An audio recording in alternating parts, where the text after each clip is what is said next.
Bonjour à tous et merci de vous connecter et puis de nous rejoindre pour cette première séance du webinaire Histoire du droit 2.0, qui est la première séance d'une saison 2. Et, euh, et avant de commencer, on s'est dit avec Louise qu'on ferait un petit bilan de la première saison, Histoire du droit 2.0 2024.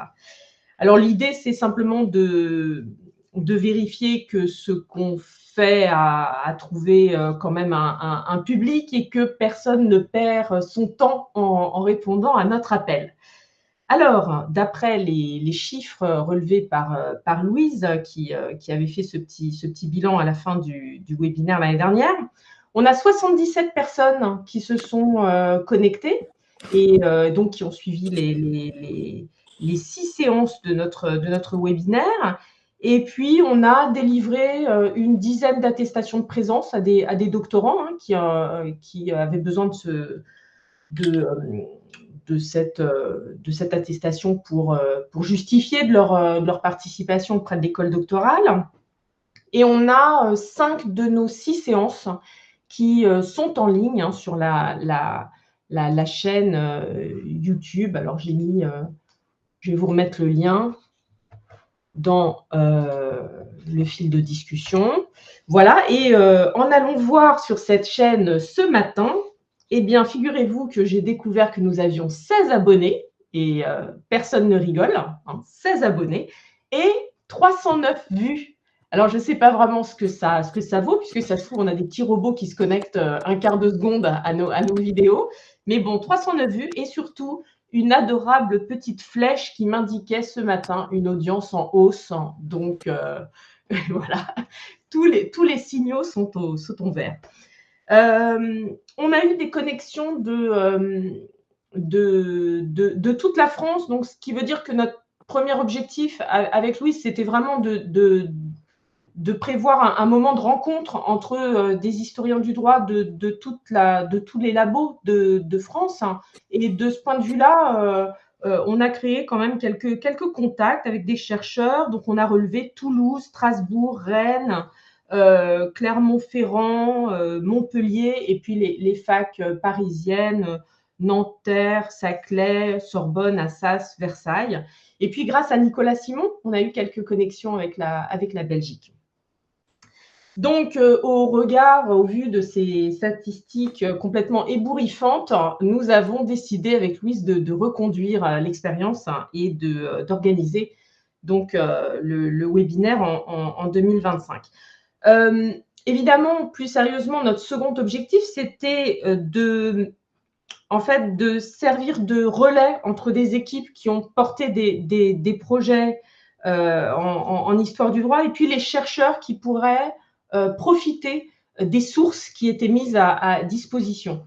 Et de ce point de vue-là, on a écouté, entendu des collègues qui nous ont parlé de plusieurs projets et je vous mets en lien les différentes bases de données qu'on a découvertes grâce à eux. Alors, RevCol Europe, AMIAF, la collection numérisée par Nicolas Simon, le dictionnaire numérique Ferme G, là je vous le remets celui-là aussi, et puis, alors Yvette, que Clarisse Siméan était venue nous présenter, eh bien Yvette, j'ai eu du mal à la trouver ce matin. Et donc j'ai écrit à Clarisse et Clarisse m'a indiqué que Yvette avait changé de nom. Et Yvette s'appelle dorénavant Corpus Droit. Et elle est intégrée dans NUMACLA, la bibliothèque numérique de l'Université de Paris-Saclay. Donc voilà pourquoi je ne la trouvais pas. Alors, qu'est-ce qu'on va faire de tous ces liens?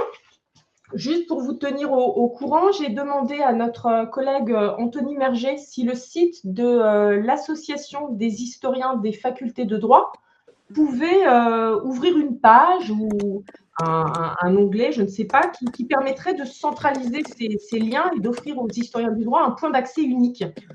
pour l'instant, bon, j'ai pas de réponse, mais on pourrait imaginer quelque chose de très simple, une image, un petit résumé des sources accessibles et un lien. L'idée, c'est vraiment de multiplier les endroits là de centralisation, quoi. Euh, et de proposer ça sur ce site. Bon, on verra bien si ça peut être fait. Tu me dis, Yann Arzel, que le site Univ Droit le fait, c'est-à-dire qu'il y a une page euh, des bases de données en histoire, enfin peut-être pas en histoire du droit, mais en droit, c'est ça que tu… Alors c'est en cours. Vous m'entendez? Oui, Oui. C'est en cours de mise en forme, mais Univ Droit, je ne pense pas qu'il faille le présenter tellement. Maintenant, c'est le portail universitaire du droit essentiellement français, donc qui recense les facultés, les diplômes, les collègues, les parutions, les manifestations de manière très exhaustive, et désormais entame le répertoire à la fois des ressources audiovisuelles, d'une part, et d'autre part des bases de données. ah super. Et on construit aussi un annuaire des projets de recherche. Ah super. Et donc là, donc on est d'accord que là, c'est pour toute la matière juridique, donc Oui, histoire du droit et droit. oui, mais avec un tagage par spécialité D'accord. comme pour tous les objets en fait qui sont sur Unif Droit, et qui est suffisamment fin pour prendre Mm. l'ensemble des mentions de master en droit et donc en histoire du droit, ainsi qu'en sciences politiques, et donc permettre un filtre assez fin finalement de ce qu'on cherche. Mais de toute façon, c'est effectivement pas du tout contradictoire que Oui, oui. l'Association des historiens du droit prenne en charge de traiter spécifiquement les ressources en histoire du droit me paraît extrêmement utile, oui. Oui, c'est ce que je me disais. Je me disais que on peut tout à fait imaginer multiplier ces pages, puisque de toute façon, plus le lien est partagé, plus les sites sont visités, plus les bases de données sont exploitées. Donc c'est de Mm. toute façon un cercle vertueux, quoi. Tout à fait. Euh, Je signalais simplement Unif Droit parce que le oui, référencement d'Unif Droit est excellent. oui, C'est un résultat qui remonte tout de suite et qui oui, remonte oui, oui. parmi les premiers. Bon, bah, c'est très bien, très bonne nouvelle. Et puis, donc, bon, voilà, donc on va en découvrir d'autres, hein, et celui que Yann Arzel, tu vas enfin, celle, la base de données que tu vas nous présenter aujourd'hui, dans le cadre donc du webinaire 2025, dont le programme a aussi été mis sur, évidemment, et communiqué sur Unif Droit. Là aussi, j'ai le petit lien toc que je vous mets. Vous avez le programme de toutes les séances qui sont prévues pour 2025. Et sans transition, notre premier intervenant, donc Yann Arzel-Durel-Marc. Je te présente très brièvement, mais tu pourras évidemment compléter par toute mention utile. Historien du droit de l'Université Paris 1 Panthéon-Sorbonne et actuellement directeur adjoint de l'Institut d'études à distance de l'École de droit de la Sorbonne. Rattaché au laboratoire suivant, l'IRJS, l'Institut de recherche juridique de la Sorbonne, et tu es, alors là, vraiment très largement un spécialiste de l'histoire politique et constitutionnelle de la période révolutionnaire. Euh, on t'a invité parce que tu as participé à un projet qui nous intéresse, l'ANR Rêve Loi, qui a été poursuivi ensuite par un nouveau projet de recherche, Dire Loi. Et on a là donc la numérisation de sources, évidemment, qui nous intéresse au premier chef, puisqu'il s'agit de deux collections. La numérisation de la collection Baudouin, avec les décrets et les lois votés de 1789 à 1799, et puis la numérisation aussi de la collection du Louvre. J'ai noté le pendant exécutif de la collection Baudouin. Et donc, je me suis dit qu'on pouvait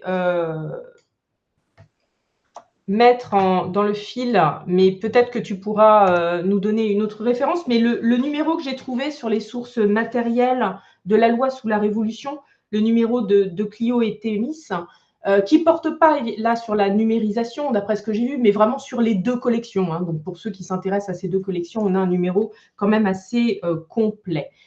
Et puis, on peut mettre, mais tu nous le donneras certainement dans le fil de ton intervention, évidemment, hein, le lien vers la base de données en question. Je ne sais pas si tu l'as déjà mise ou pas. Voilà. Alors, j'arrive Qui pas à fait le intervenir passer. un. Ah si, Je ça viens y de est, le voir là. Ouais, je viens de le voir. Qui pardon. fait intervenir un acteur, donc tu parleras peut-être l'Université de Chicago. Alors là, Hmm. j'ai été étonnée de voir ça. Je te laisse la parole, Yann Arzel. Tu nous parles de cette collection, de cette numérisation, et puis ensuite, il y aura un échange des questions qu'on te posera, évidemment. J'éteins mon micro. Volontiers, merci Ninon, merci à Louise aussi d'abord de l'initiative générale de ces rendez-vous réguliers. J'ai eu l'occasion l'année dernière de participer à l'un des épisodes et c'est vraiment une proposition très très bienvenue parce que nous avons finalement peu d'occasions d'échanger sur les projets qui sont menés par les uns et par les autres dans différents contextes, avec différentes alliances aussi, et que nous avons souvent du mal à à nous communiquer entre nous. Donc c'est effectivement cette initiative est très très bienvenue et je suis également très honoré d'être votre invité de la seconde saison pour parler de ce que nous appelons, de ce que ceux qui ont participé appellent la collection Baudouin, par commodité, même si évidemment c'est un peu plus étendu. Alors pour commencer peut-être, il faut rendre à César ce qui lui appartient et dire que l'initiative de cette numérisation systématique de la loi révolutionnaire revient à notre collègue Anne Simonin, qui est directrice de recherche CNRS rattachée actuellement à l'EHESS et qui en 2007-2008 a conçu cette initiative et puis a construit le projet ANR, l'a conduit jusqu'à son succès et à son financement. C'est elle aussi qui, avec Jean-Philippe Hortin, qui est actuellement le directeur de l'IEP de Strasbourg, et Pierre Cernat, qui est professeur d'histoire à Paris 1 et qui était le directeur de l'Institut d'histoire de la Révolution française, avait donc mis au point un consortium dans lequel entrait l'université de Chicago. On en reparlera un petit peu plus tard. Alors la question de départ était celle de la difficulté de connaître effectivement la loi révolutionnaire et de la désenclaver à la suite de ce qu'écrivait il y a quelques années maintenant Éric de Marie, de sa situation de droit intermédiaire, expression bien connue des juristes, mais qui finalement réduit cette décade juridique à quelque chose de temporaire et finalement de mineur, euh, même comparé à l'œuvre du consulat et du Premier Empire, qui efface un petit peu la période révolutionnaire derrière elle. La difficulté, elle tenait en grande partie au fait que le droit du consulat et de l'Empire, puis du XIXe siècle, est en fait très bien ordonné et donc assez facilement connaissable. Ceci dès le début du XIXe, hein, c'est les années 1810-1820 qui mettent au point les premières grandes collections récapitulatives du droit positif, y incluant les éléments de droit ancien puis de droit révolutionnaire qui ont survécu à 1789 et à 1815.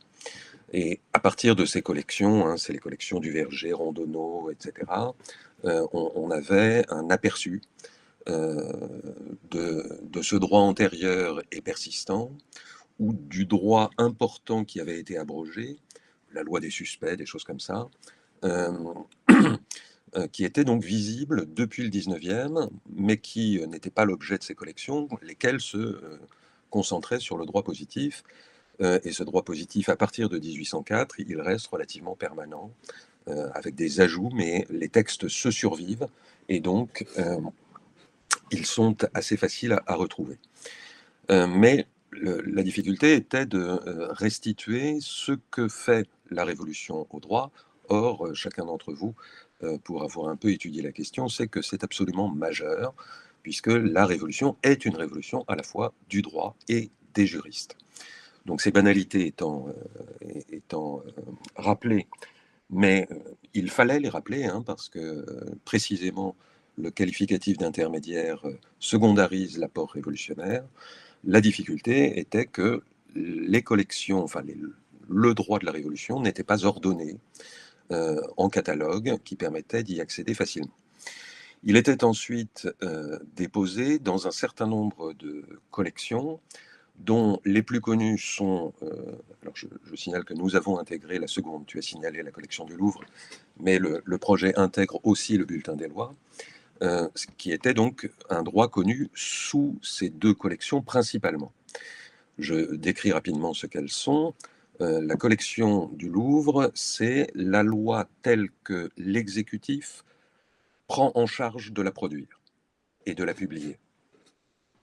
Car au titre de la Constitution de 91, et la chose est poursuivie dans les suivantes, l'exécutif a charge de faire connaître la loi aux administrations et aux citoyens, mais à travers les administrations. Ce qui signifie que le droit que nous avons dans la collection du Louvre, qui donc est ensuite reprise et poursuivie par le bulletin des lois, avec la même fonction, c'est une représentation très partielle du droit, puisque c'est celle que, en gros, l'administration a besoin de faire connaître. Et elle n'a pas besoin de faire connaître tout le droit. Elle a besoin de faire connaître le droit qu'elle est elle-même en charge d'appliquer ou de mettre en œuvre. Alors la collection du Louvre, qui est la première de cette espèce à partir du moment révolutionnaire, elle présente donc une partie seulement du droit, et même une partie du droit qu'elle présente. C'est-à-dire dans la loi sur la redéfinition des administrations locales, tout le texte voté par la Constituante ne figure pas nécessairement à la collection du Louvre, parce que tout n'est pas utile au fonctionnement de l'administration.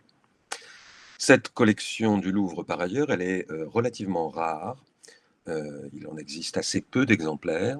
Ceci parce que le processus de publication de la loi, du centre vers la périphérie, est un processus qui communique le texte au niveau d'abord départemental, puis au niveau inférieur jusqu'au niveau municipal, mais en un seul exemplaire, à charge pour l'autorité locale de la reproduire par ses propres moyens. Ce qui veut dire qu'on ne reconstitue pas, on n'a pas diffusion nationale d'une collection, on a reconstitution locale de collections locales à partir de la législation nationale. D'accord ? Donc vous voyez, d'une part, le fait qu'on n'a pas besoin de constituer beaucoup de collections d'exemplaires de la collection imprimée du Louvre, et d'autre part, qu'on ne va pas retrouver une collection du Louvre dans chaque département, chaque district ou chaque municipalité, comme ce pourrait être le cas pour, plus tard, le JO, par exemple. Donc on avait un premier instrument qui est un instrument partiel, rare, et par sa partialité relativement déceptif. Il est utile néanmoins lorsque on le pose à côté de la réalité du droit produit. Donc, cette collection du Louvre, je la laisse de côté pour le moment, et je rappelle qu'elle est ensuite reprise par la collection du bulletin des lois avec la même fonction, c'est-à-dire mettre en œuvre l'obligation qui est faite à l'exécutif et à l'administration en général de diffuser le droit qu'il lui appartient de mettre en œuvre. Okay ? Bon. Pour connaître l'intégralité du droit produit par le législateur au cours des assemblées révolutionnaires, Il faut du coup se tourner vers ce que produisent ces assemblées. Et ces assemblées, elles vont produire à partir de l'été, de la fin de l'été 89, une collection dont l'imprimeur de l'Assemblée est en charge. L'imprimeur de l'Assemblée, c'est M. Baudouin, qui est désigné fin août, début septembre 1789, escalité. Au départ, c'est un suppléant d'un député aux États généraux. Ce Baudouin va constituer une collection systématique, collection dite Baudouin, qui est la collection des lois, décrets, arrêtés, décisions, etc., des assemblées révolutionnaires, et elle se poursuit en fait jusqu'en 1804, date à laquelle il me semble que Baudouin fait faillite. Mais elle a un grand intérêt, c'est qu'elle est très exhaustive, elle reprend toutes les décisions issues, produites par le législateur, et selon la même méthode, la même classification, le même référencement, pendant toute la période. Donc ça, c'est sa très grande qualité. C'est un document constant. En revanche, c'est une collection rare, dont il existe là aussi peu d'exemplaires, et nous avons d'ailleurs dû aller chercher des morceaux de collection dans différents endroits, y compris, tenez-vous bien, dans l'université de Penn, aux États-Unis, qui avait racheté à un moment donné une collection, et comme il nous manquait un segment de collection, on a dû faire appel à eux, ce qu'ils ont bien volontiers fait. Alors l'idée derrière cette question, c'est de disposer de la loi voulue par le législatif, escalité, dont la Révolution inaugure la préséance dans la division des pouvoirs et dans leur hiérarchie d'une manière assez nette. Dans ce législateur discontinu, en somme, de la Révolution, on a en plus deux assemblées qui sont des assemblées constituantes. Et en tant qu'assemblées constituantes, elles ne sont pas exactement confinées au rôle de strict législateur. Elles ont vocation, puisque la séparation des pouvoirs s'applique aux pouvoirs constitués, elles ont vocation à traiter aussi des questions judiciaires et des questions d'exécution, donc d'administration. Ce qui veut dire que la volonté ou les actes de volonté du législateur au cours de la période dépassent le cadre strictement législatif. Il inclut, je le signale aussi, les déclarations, c'est-à-dire des textes qui n'ont pas de valeur normative directe, mais qui sont les actes de communication du législateur avec les citoyens qu'il représente. On a un certain nombre de déclarations. La plus emblématique est sans doute celle qui est associée au décret du 17 juin 1789 constituant l'Assemblée nationale en elle-même, et qui est elle-même suivie d'une déclaration indiquant les dispositions fiscales qui seront prises et que la nation garantira le crédit public auprès des créanciers.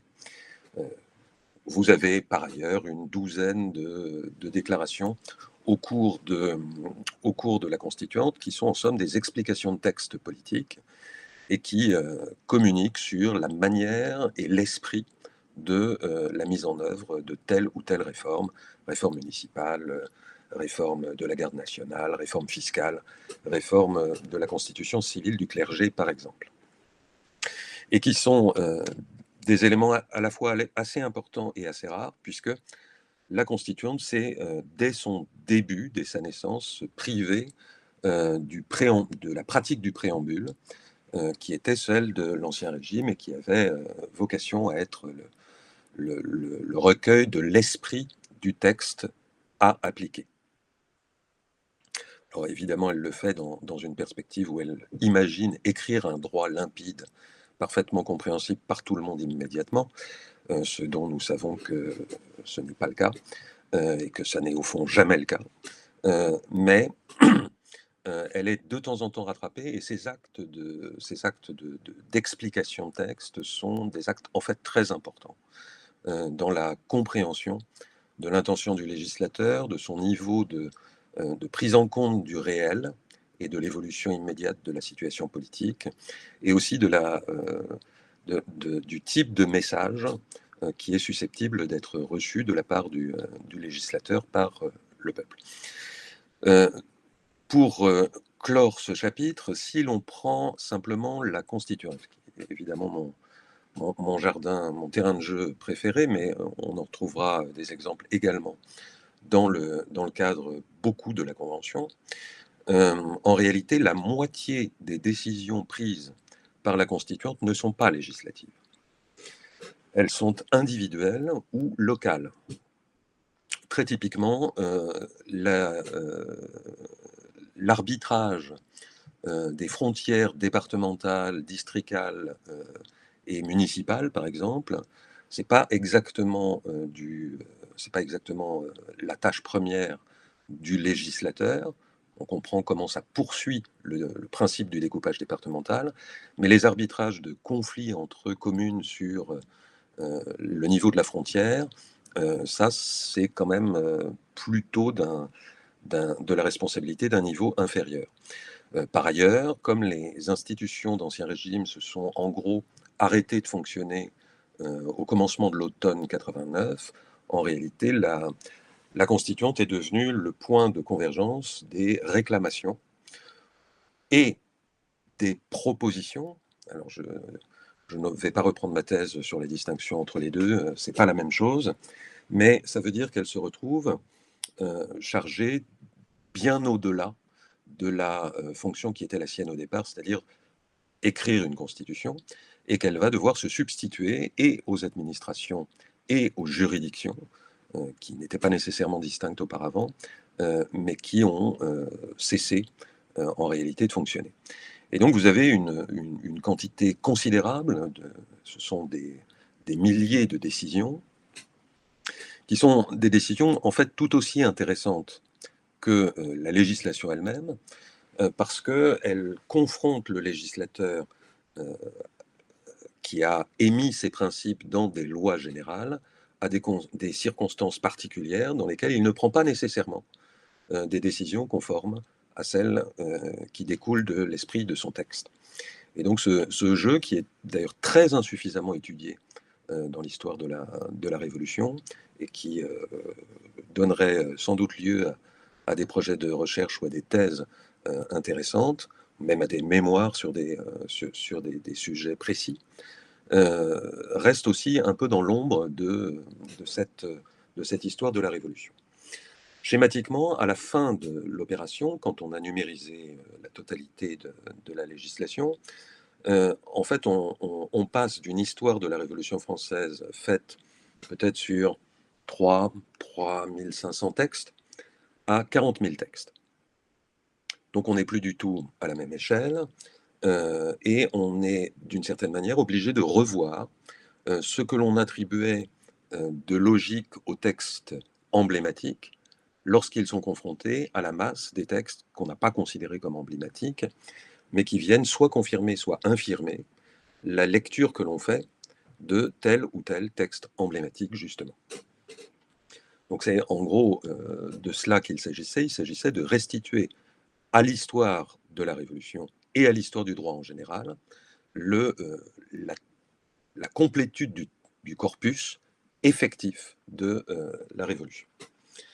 Donc, pour ceci, nous saisissons donc la collection Baudouin avec les difficultés matérielles dont il s'agit, et nous nous tournons d'une part vers ceux qui savent l'histoire de la Révolution, l'Institut d'histoire de la Révolution française à Paris 1, d'autre part vers ceux qui savent traiter les textes de cette période-là, et qui sont le département des langues romanes de l'Université de Chicago, qui a depuis longtemps en fait acquis une expertise sur la question, notamment sous la houlette du professeur Robert Morisset, qui est en fait un linguiste au départ.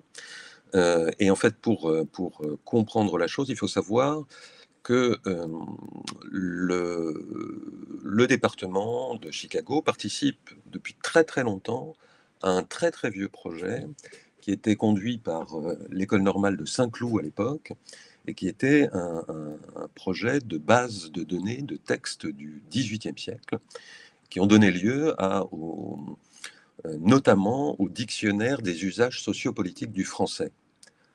Ça vous dit quelque chose, non? Eh bien, il convient d'y revenir à cette série de fascicules. Il y en a 5 ou 6, je crois, qui ne sont pas très gros, mais qui sont très utiles sur la compréhension des modifications, des mutations de sens autour du second XVIIIe siècle et de la Révolution. Et donc, autour de Saint-Cloud, c'était constitué une base qui s'appelait Frantext, vous chercherez, qui ensuite a été délocalisée à l'Université de Lorraine, qui en a reçu la charge de l'entretien des données, en somme, et de l'enrichissement des données. Et comme souvent en France, les financements n'ayant pas suivi, l'Université de Lorraine s'est trouvée dans l'incapacité d'entretenir véritablement et de maintenir l'accès à la source. C'est donc Chicago qui l'a repris en charge, pour la grande honte de l'État français, et qui a par ailleurs développé, d'un point de vue linguistique, toute une série d'instruments d'analyse philologique, dont un logiciel qui est celui qui permet d'exploiter la base de données et qui s'appelle Philologic, et qui doit en être à la 5e version désormais. La base doit encore être sous Philologic 4, mais la mutation est en travail, quoi, en quelque sorte. Alors, si nous n'avions pas eu l'appui de Chicago, nous aurions eu quand même toute une série de difficultés pratiques. D'abord, il y a 80 volumes dans la collection Baudouin. Je laisse de côté les volumes du Louvre et les volumes du Bulletin des lois, qui représentent presque autant, en fait.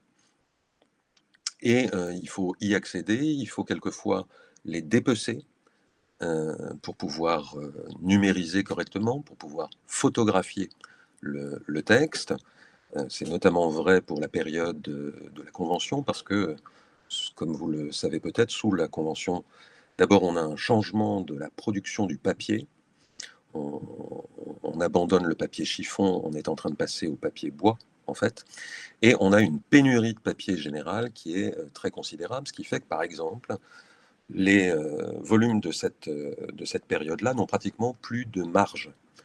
Donc, vous ne pouvez pas vous contenter d'ouvrir le livre. Il faut le dépecer de sa reliure, il faut découdre, et il faut mettre bien à plat, ce qui évidemment réclame d'abord qu'on trouve des institutions qui acceptent le dépeçage de leur collection, et vous savez comme moi que chez les archivistes comme chez les bibliothécaires, si on touche à leurs bouquins, on les abîme, et donc c'est mieux qu'on n'y touche pas. Ensuite, ça pose des problèmes d'argent considérables. Il faut faire ça avec des techniciens qui soient précis et soigneux. Et ensuite, il faudra relier, recoudre et relier la collection pour la restituer à son propriétaire. Et c'est là que nous sommes allés piocher donc, dans différentes collections de par le monde. Il a même été question d'aller chercher des collections japonaises à un moment donné. Ensuite, il disposait d'un banc de production, c'est-à-dire d'un processus élaboré et complet permettant d'aller de l'exemplaire papier jusqu'à sa version numérique avec toutes les étapes, y compris l'intégration dans la base de données. Alors assez curieusement, à l'époque, ce serait sans doute différent aujourd'hui, le choix a été fait d'abord évidemment de photographier à haute résolution, mais ensuite pas d'utiliser de la reconnaissance OCR.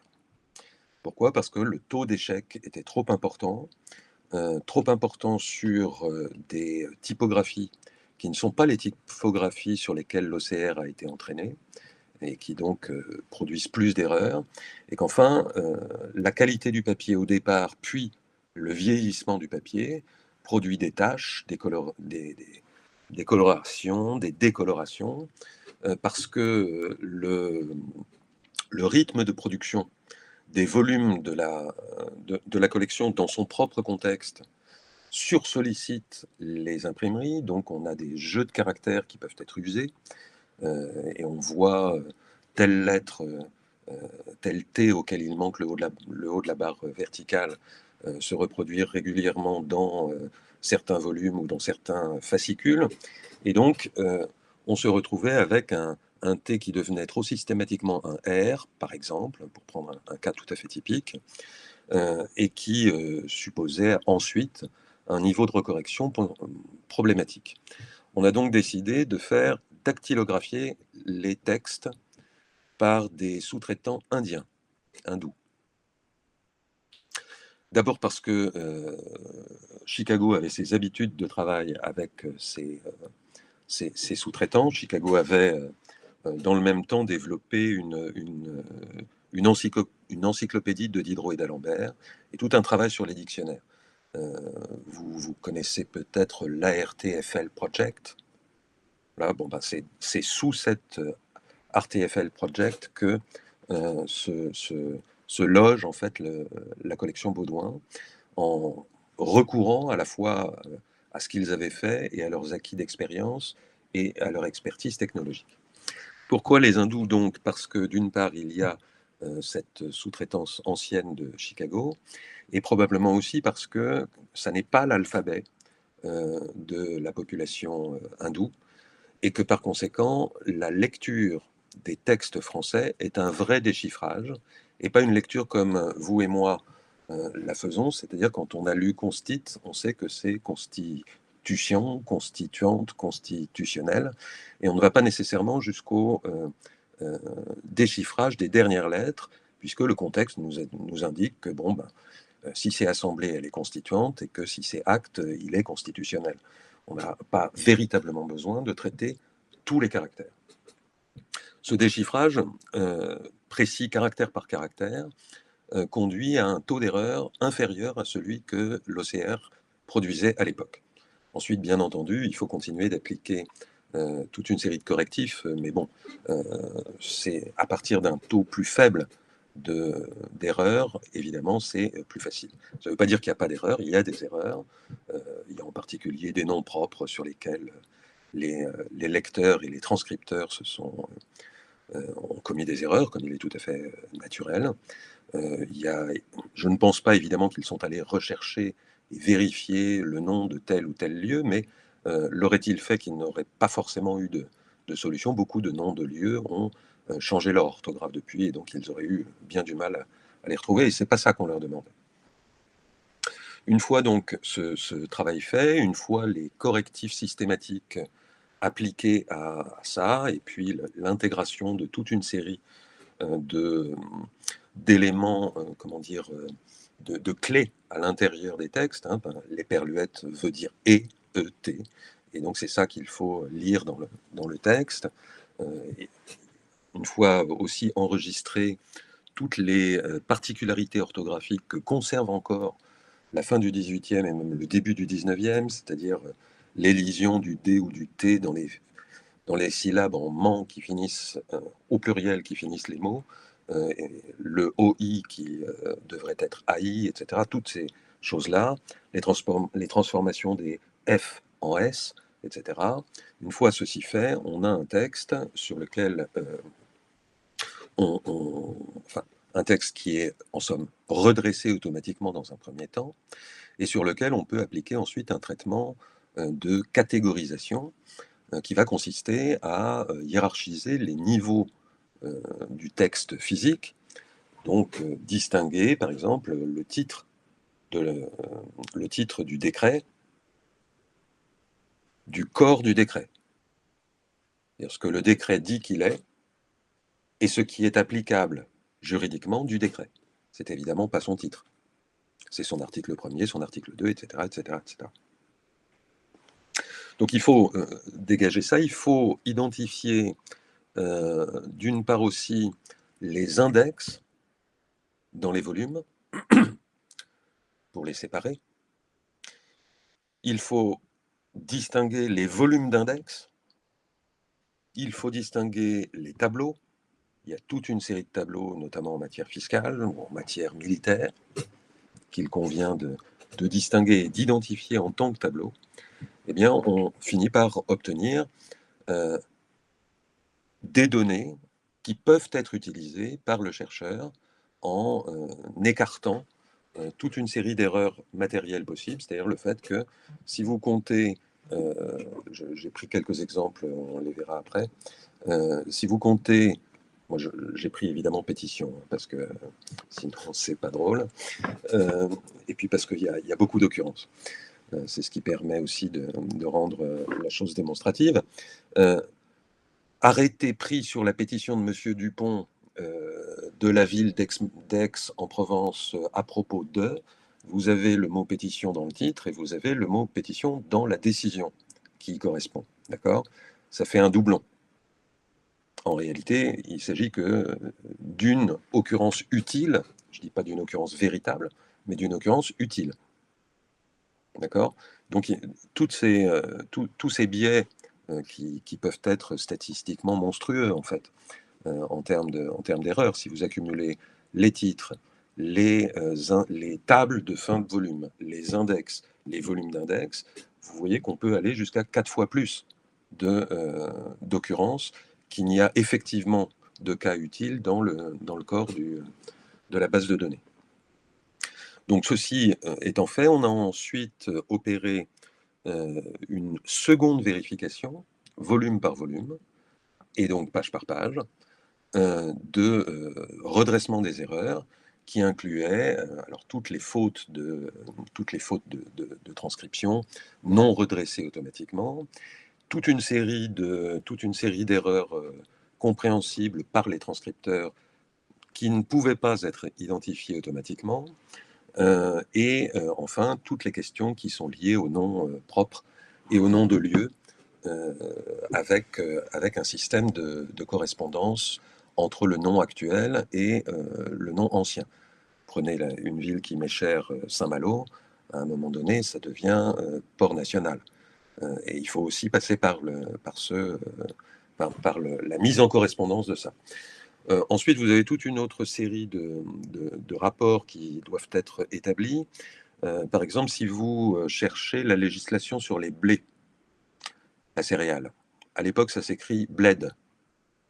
Bon, alors comme il est hors de question, évidemment, de changer la source, il faut que vous disiez comment on fait correspondre blé, BLED, avec blé, BLE, accent aigu, et au pluriel ou au singulier.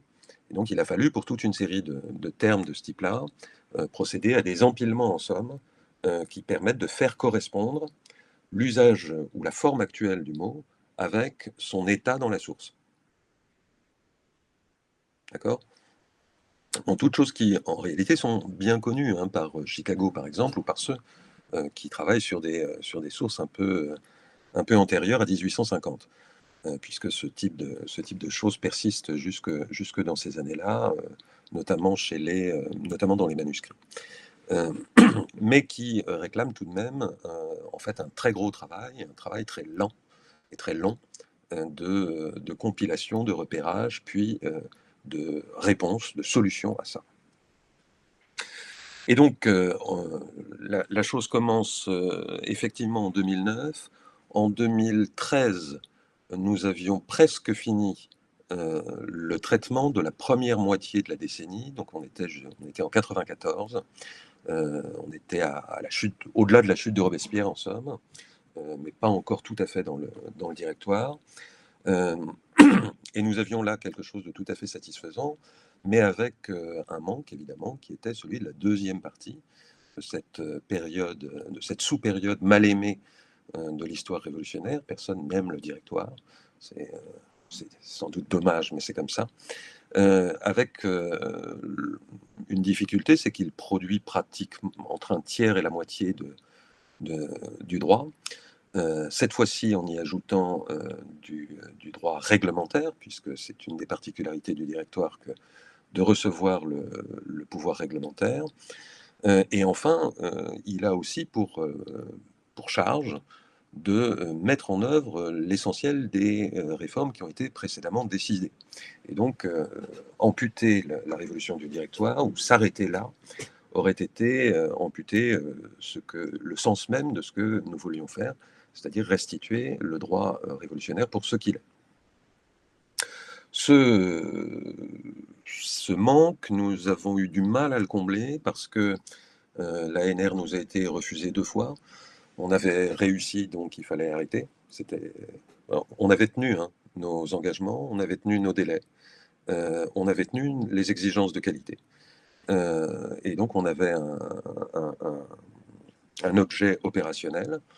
On avait trouvé les solutions pour entretenir les données grâce à la générosité de Chicago, pas grâce à l'excellence de nos institutions de recherche, ça va sans dire, ni à leur financement.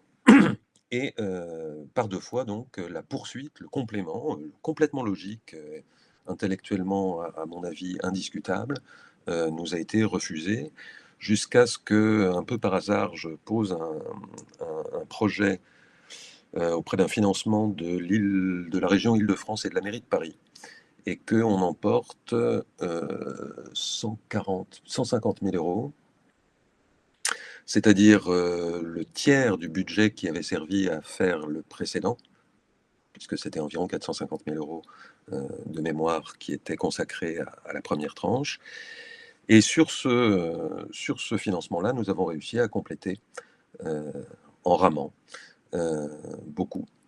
Nous avons réussi à compléter avec la même exigence de qualité le projet, et donc à disposer désormais d'un corpus complet et non pas amputé, qui permet de prendre connaissance effective, en détail, et complètement en mettant en correspondance les données du droit révolutionnaire. La question ensuite est de savoir ce que l'on en fait. Alors ce corpus, il est en fait sous-exploité, en particulier par les juristes.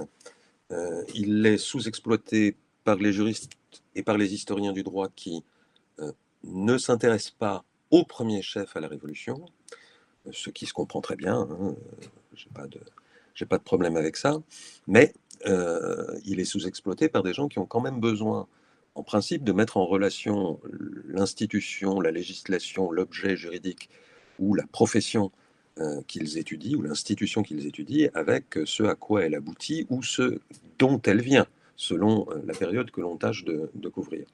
Et là, on se prive généralement d'un instrument qui ne peut pas être la seule ressource, il faut de la bibliographie bien entendu, mais qui permet d'accéder très simplement à la première source, c'est-à-dire qu'est-ce que les greffiers de l'Ancien Régime sont dans le nouveau droit révolutionnaire, qu'est-ce que les greffiers du nouveau régime, du régime contemporain, sont dans le droit révolutionnaire ab initio, quoi, ab urbe condita. Et donc là, c'est en soi assez décevant. Ensuite, je pense qu'on a aussi, on sous-exploite aussi ce que cette base de données permet de comprendre de l'histoire économique et financière, au-delà de l'histoire du droit elle-même.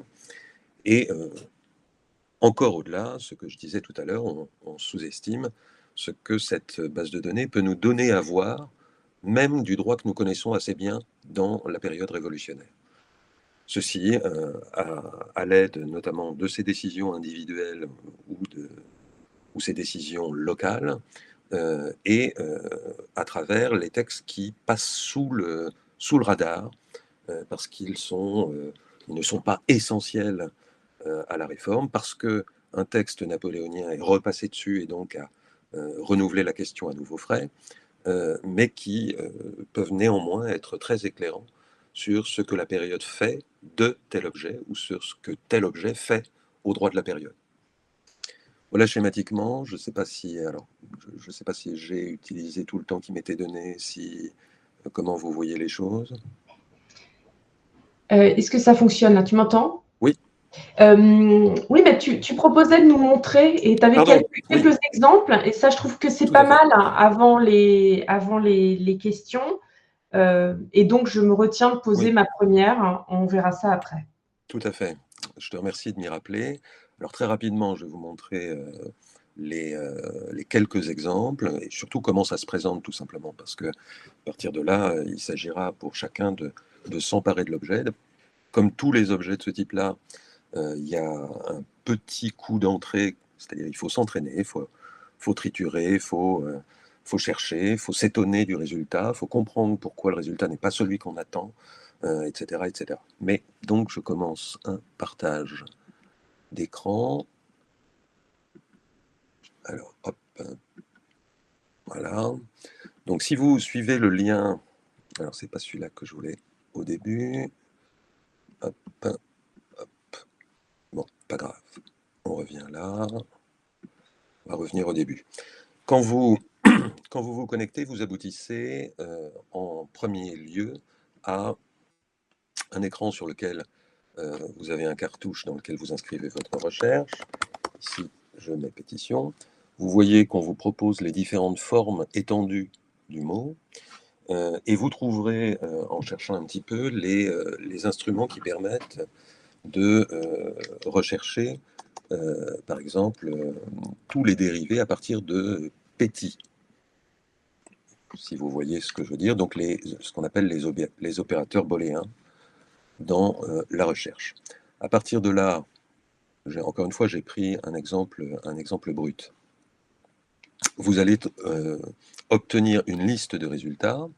Alors, vous voyez ici que pétition, il faut évidemment le traiter différemment parce que les occurrences, c'est quand même 8207 et qu'il faut évidemment affiner. Donc il faudra trier ou ajouter un terme, pétition, sur les questions fiscales, etc., etc. Donc là, vous êtes dans le cas de pratiquement toutes les bases de données de ce type. Ensuite, vous pouvez, par conséquent, voir vos résultats avec la location, en somme, la localisation du résultat. Ici, il s'agit d'une occurrence qui se trouve dans le volume 2, septembre-décembre 90, de la collection du Louvre, période de la Constituante, et sous le titre de la loi portant qu'il sera nommé le 6e juge, etc., etc., au tribunal de Nantes. Vous avez ensuite, juste en dessous, donc dans cette partie-là, une présentation du terme ou de l'expression recherchée en contexte, ce qui va vous permettre évidemment d'éliminer toute une série de cas où le terme n'est pas retenu dans le sens dans lequel vous entendez le traiter. On pourrait imaginer ici qu'on trouve l'expression non pas la pétition du directoire du département de Loire-Inférieure, mais par exemple l'expression pétition de principe. À partir de ce moment-là, je, je ne vous ferai pas l'injure de vous expliquer, mais il est évident qu'on n'est pas dans le cadre de la pétition comme acte politico-juridique. Par conséquent, on peut se débarrasser de cette occurrence-là. Ensuite, vous avez ici la possibilité d'obtenir des statistiques par assemblée, c'est-à-dire en gros par période, sous-période révolutionnaire, qui vous permettent de voir que le concentré du terme, de la récurrence du terme pétition, c'est évidemment sous la Convention, ce qui se comprend assez bien, et que sous les autres assemblées, évidemment, c'est moins fréquent, moins important. Enfin, moins fréquent, ce qui ne veut pas dire moins important. Vous avez aussi la possibilité de rapporter ces occurrences par période en chiffres relatifs, c'est-à-dire, et vous le voyez ici, par rapport au nombre total de mots que l'on trouve dans les volumes correspondant à la période donnée. Ce qui est important puisque la durée des assemblées révolutionnaires est évidemment très différente selon les régimes successifs. Vous avez plusieurs autres possibilités de tri ou de repérage pour voir des évolutions en somme plus fines. Et vous pouvez obtenir également des représentations graphiques, comme ici. Est-ce que vous la voyez? Est-ce que vous voyez le diagramme? Oui, oui, on voit. D'accord. Avec la même possibilité, c'est-à-dire fréquence absolue, fréquence relative, et vous voyez que ça change quand même assez sérieusement.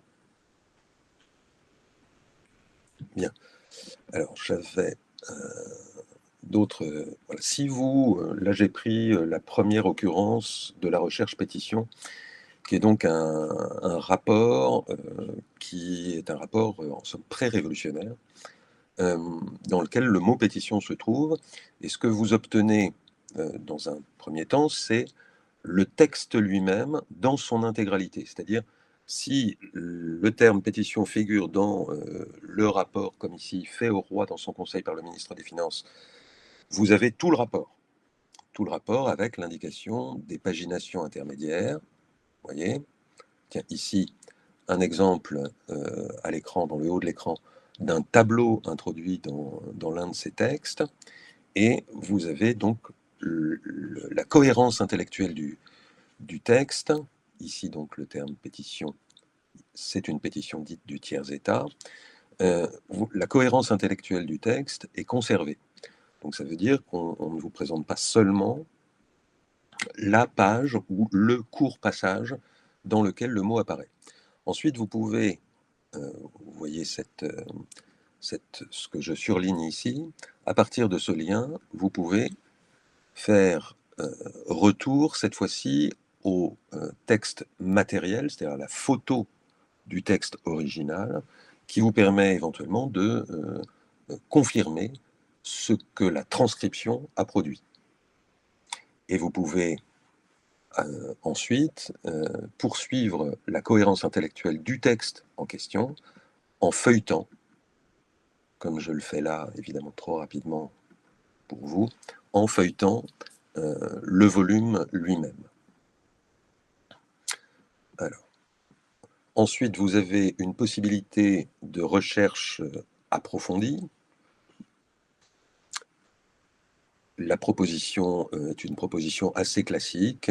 Vous pouvez appliquer des opérateurs booléens, vous pouvez donner des critères de proximité entre les termes, vous pouvez choisir votre collection, collection Baudouin, collection du Louvre, collection Baudouin. Vous pouvez choisir la période, le type de volume. Ici, texte seul vous permet d'éliminer les tables et les index. Ensuite, vous pouvez choisir une représentation statistique et rentrer dans un certain nombre d'autres détails. Voilà pour l'essentiel. La suite, en somme, c'est à vous, utilisateurs, de l'expérimenter. Il y a évidemment un système pour remonter des erreurs, parce qu'il reste toujours des erreurs, et que je vous invite évidemment à utiliser.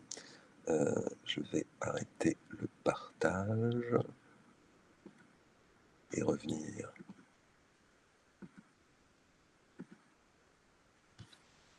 Au fonctionnement normal. Est-ce que c'est bon pour tout le monde? Est-ce que c'est clair? Très clair. Merci Yann Arzel, c'était passionnant. Je ne regrette pas de t'avoir proposé de venir nous en parler parce que j'étais en fait tombée sur cette collection quand je t'avais proposé d'être discutant, et c'était à ce titre que je t'avais invité en me disant, bon, en termes de base de données, il sait quand même à peu près de quoi il retourne. Donc c'était intéressant de t'avoir, mais vraiment c'était passionnant d'abord que tu nous racontes ce projet et tous les intervenants dont il faut s'entourer pour parvenir à un tel résultat. Et puis ensuite, ce petit exercice en direct qui nous montre ce qu'on peut faire avec cette base de données, évidemment, ça donne des idées Justement, du côté de mes animaux, tu vois, je me dis que d'aller faire une recherche très pointue sur tout ce qui a été produit, donc je ne vais pas m'en, m'en priver et je vais exploiter cette base de données déjà avec cette première idée. Et ne Euh, te prive pas de lire le bouquin de Pierre Cernat sur les ah animaux. bah oui, ça c'est déjà fait.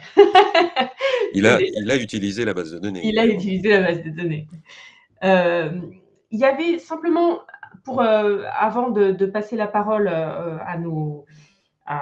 aux collègues, tu nous as expliqué, là, j'ai vu qu'il y avait un bandeau sur le haut avec écrit entourage, contexte, colocation, chronologie. C'est ce que tu as dit au départ? Alors en fait, ce sont des options de recherche. Ah d'accord. Hmm. C'est-à-dire, ce sont des questions, ça dépend de ce qui t'intéresse. Si tu veux chercher le mot chien, ou le mot chien et chat, pour prendre Oui. ce que tu disais, tu peux le rechercher par par fréquence absolue ou relative, par répartition chronologique. Tu peux rechercher quels sont les termes qui sont le plus souvent dans l'entourage de ces mots. C'est-à-dire, par exemple, est-ce que domestique et sauvage se trouvent régulièrement à peu de distance, et tu peux Mhm. fixer la distance du terme chien et du terme chat. Mhm. Est-ce que le mot pêche va toujours avec le mot poisson? Est-ce que, etc., etc. D'accord. Oui, ça c'est ce que tu disais, c'est de toute façon, C'est les, on c'est les se... opérateurs de recherche Ouais, classiques, ok. en fait, qui sont en usage depuis maintenant une vingtaine d'années. J'ai simplement par rapport à ce que tu disais, une toute petite question rapide. Quand tu dis que c'est sous-exploité, en fait, comment tu arrives à cette conclusion? Est-ce que c'est parce que tu as clairement accès aux chiffres et aux statistiques de consultation de cette base de données, ou est-ce que tu te fies plutôt aux productions scientifiques sur cette période et où tu vois bien Alors, que c'est oui, pas exploité? c'est dans les productions scientifiques, et singulièrement celle d'histoire du droit, que je ne D'accord. vois pas la base très régulièrement. Et là, pour le coup, mon passage au CNU sur les 8 dernières années Oui. me l'a assez bien démontré. Euh, c'est aussi mal visible dans la production des historiens. Alors, ça ne veut pas du tout dire qu'ils ne consultent pas. Je pense simplement qu'ils n'en font pas vraiment un instrument de recherche en soi. Mm. C'est-à-dire ils viennent prendre le texte dont ils ont besoin, mais ils ne regardent pas forcément la position du texte dans le corpus D'accord. et les rapports que ce Oui. texte entretient ou n'entretient pas avec les autres textes sur les mêmes matières ou sur des matières proches. Et donc, ils s'en servent un petit peu comme on se servirait des collections d'Alloz, si tu veux, Oui. mais avec quelque chose que nous, on ne peut pas faire pour eux, mais que Dalloz fait dans ses articles avec les renvois de vocabulaire, tu vois. Voyez l'article machin ou voyez la décision de la troisième partie, la partie doctrine renvoyant à la partie jurisprudence, etc. Ça, c'est pas à nous de le faire en somme, puisque Oui. l'utilisateur de la base de données a tous les moyens pour le faire lui-même, en tout cas à l'intérieur de ce qui fait l'homogénéité des données, évidemment pas la doctrine, etc. Et là, je crois que on n'a pas encore tout à fait franchi, en somme, le saut culturel qui conduit à exploiter complètement euh, les possibilités d'un instrument de recherche et d'une base de données associée. Bon, Autrement de dit, toute on ne fait pas le façon, boulot que nous sommes en train de demander à l'IA de faire pour nous. voilà, ouais, c'est ce que j'allais te parler de l'IA, hein, forcément, hein, mais bon, je monopolise pas la parole. J'y Non, reviendrai peut-être. c'est un vrai enjeu, hein, parce qu'il faut Ouais, il faut que nous sachions faire l'opération pour pouvoir juger de ce que et l'IA bien, nous bien restitue. sûr, bien Et, sûr. et nous peinons à le faire. Ouais. Donc, alors, en dehors de ça, les statistiques d'utilisation, donc les connexions, même si on ne va pas rentrer euh, dans l'itinéraire de chaque utilisateur à l'intérieur de la base, ça c'est plus lourd, plus compliqué, plus difficile à interpréter aussi. Les statistiques sont très importantes de Ouais. connexion à travers le monde entier. Mm. Oui, donc elle a un vrai public, cette base de Ah oui, données. oui, Euh, c'est des millions de connexions. ah ouais, ouais. Tu veux dire qu'il n'y a pas que 16 abonnés à la collection Non, Baudouin? c'est pas la même chose. Bon, est-ce que je laisse la parole? Est-ce que vous avez des questions à poser à Yann Arzel, Jérôme et ensuite Mathias? Mais bon, je voulais cliquer sur la main, mais je la trouvais pas. J'ai levé la main moi-même.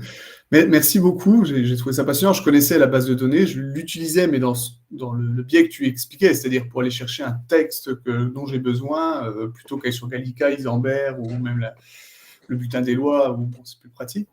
Mais c'est vrai que j'avoue, hein, je n'ai jamais travaillé la base de données comme un outil. Mais ceci dit, j'ai une réflexion que je te partage et à laquelle je suis sûr que tu es d'accord. C'est vrai que les historiens du droit ne l'utilisent pas. C'est vrai qu'on n'utilise aucune base de données tout simplement, alors qu'il y en a beaucoup. C'est un biais de notre discipline et qui est peut-être aussi un biais un peu traditionnaliste. Mais à la fois, il n'y a pas ou très peu de travaux de recherche, en tout cas d'envergure, de thèses qui sont lancés que sur la Révolution. Et tu parlais du prisme du droit intermédiaire qu'avait dénoncé Éric de Marie. On est toujours en fait dedans, coincé dedans. C'est-à-dire qu'il y a des thèses sur l'Ancien Régime, il y a des thèses post-Code civil. Les thèses de continuité ne sont pas bien vues et les thèses seulement sur la Révolution sont rares. Alors, c'est aussi un biais qui n'est pas que de la base de données, je pense. Enfin, je pense que tu es d'accord, mais qui est aussi un biais de ce qu'on fait dans notre discipline, quoi, tout simplement. Et tu disais le directoire est une période mal aimée, mais la Révolution entière est une période malheureusement mal aimée. Et ma question, c'est est-ce que au-delà des historiens du droit, est-ce que c'est si les juristes publicistes qui utilisent beaucoup, beaucoup la période révolutionnaire, plus que nous, eux, connaissent, exploitent la base de données? Alors, d'abord, je pleure avec toi sur le destin du droit intermédiaire, et c'est en partie ce qu'il s'agit de corriger en quelque sorte. Euh, on aura peut-être une autre occasion de se voir pour un autre projet dont l'objet est aussi de désenclaver la période révolutionnaire, enfin le droit et la politique de la période révolutionnaire. Mais c'est un autre projet, il faut encore l'affiner un peu. Euh, donc oui, tu as parfaitement raison. Les publicistes qui sont vraiment connaisseurs de la période révolutionnaire utilisent la base, probablement avec le même biais que celui que tu avoues et qui m'arrive de pratiquer. C'est pas contradictoire en fait comme usage. On a à la fois une bibliothèque et un outil de croisement en somme. Euh, mais oui, ils le connaissent, simplement ils le connaissent et ils l'utilisent parce que, en somme, la légitimité, la ratio du droit public a encore besoin de l'histoire. Ce qui n'est pas le cas, ce qui est pas le cas du droit privé, en tout cas ce dont le droit privé se passe. Euh, donc des gens comme Margot Boisis, par exemple, elle connaît la base de données, si tu veux. Et Lina Lemaire, elle connaît la base de données, pour celles auxquelles je pense le plus spontanément. Au-delà, effectivement, c'est méconnu euh, par les juristes. On est victime de nos usages, de notre culture, de nos biais, effectivement. Euh, et je déplore, comme toi, alors, que, la Révolution ne soit pas plus souvent un sujet de thèse en histoire du droit, parce que les historiens, eux, font des thèses sur la période révolutionnaire, souvent d'ailleurs en incluant des mésinterprétations qui justifieraient précisément que les historiens du droit s'y remettent. Comme toi, je déplore que les thèses continuistes soient a priori mal vues, alors qu'on a quand même de très grands travaux continuistes, ou en tout cas transpériode. Je, je veux dire, tout le monde a en tête la thèse de François Saint-Bonnet et des travaux de cette espèce-là. Donc voilà, il faudrait que nous dépassions les clivages qui nous poursuivent encore bien au-delà des querelles opposant Villet et d'autres, et considérant que avant 1789 c'est super et qu'après c'est du journalisme.